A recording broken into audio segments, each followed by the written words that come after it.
I'm Reed Yeager. This is my Hope Castle, built in memory of some people I knew that had cancer and have since passed away. Very cool, very cool. So before we take a look at some of the elements of it, can you give us like an overview of all the components of it? Well, we'll start with the keep. The keep is the tallest section. That's what I first started with the first year at 4 levels. Since I've expanded to outer walls, we've added a town. I've also added like a barn, and we've also added some, actual action space for, fighting. Of course, you have to have fighting space. So. And I like, from a stylistic perspective, it's like some sort of medieval stuff going on. We have things called keeps, but it's lit up with like blue multicolored LEDs, and it's all built out of like glass bricks. So, describe your aesthetic here.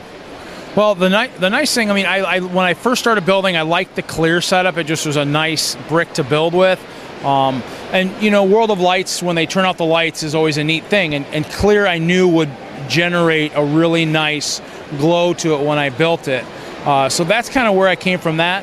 But it is a medieval. Actually, the Campbell brothers are the one to thank from about 2012 when they had their setup the last year at the Westin. And so, I was building my castle kind of to be part of theirs if we did a big collaboration. Very cool, very cool. Now, I guess this would be like an ice castle, right? Ice castle, yes. Awesome, awesome. Now, what was like, I know that for clear bricks, they tend to be, I guess it's like a different composition than like a non-clear brick. Was there any challenges in like maybe parts not fitting together properly or some warping issues? How was it building with this many clear elements? Well, I actually have a mold for the keep that I build on. The rest I just kind of build from scratch and try to just keep it together. The one thing you will note with like clear plates, or a plate, is they don't stay together, real well. So even though it looks straight, it's probably a little bit crooked. But you can't tell from a distance unless you get up close and look at it. Definitely, definitely.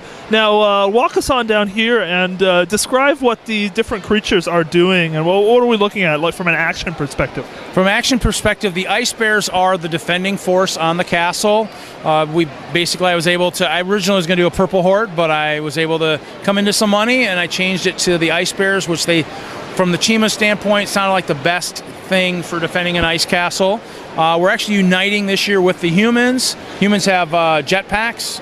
We're fighting the Dragon Horde, which is led by our AFOL community manager, Kevin Hinkle. He's on Zanya, the fire dragon. And so we're just, it's a little bit of action. You got to add some humor. Poor Kylo Ren tipped over in the porta potty. Very cool, very cool. Now, if someone was going to build something like this, like a large castle, from either a parts acquisition standpoint or a building standpoint or just a creative standpoint, what's like a piece of advice that you could give out to kind of maybe like give someone a leg up if they were to do something similar? I would say probably look, definitely if you're going to start out, maybe look at the pick-and-brick walls, pick-and-build walls in the Lego stores, and find, common pieces that they have there, and start with, some colors that, maybe might be easy to get a hold of, in different sizes and shapes. Squirrel. Oh. We have Mr. Squirrel here. Mr. Squirrel is, I like using him. He's, he likes to go after the ice bears once in a while. He gets a little hungry, and nuts aren't his thing anymore. All right, nuts aren't his thing anymore. Very random and unnecessary, Reed. Thank you. So, in conclusion, I guess I don't know, Reed. Thank you so much for sharing with us. Wonderful build, wonderful squirrel. I love the LEDs. It really is. It's a really, really, really beautiful model to look at. So, and a good backstory for it too. Thank you. Awesome, Reed. Thank you. Thank you.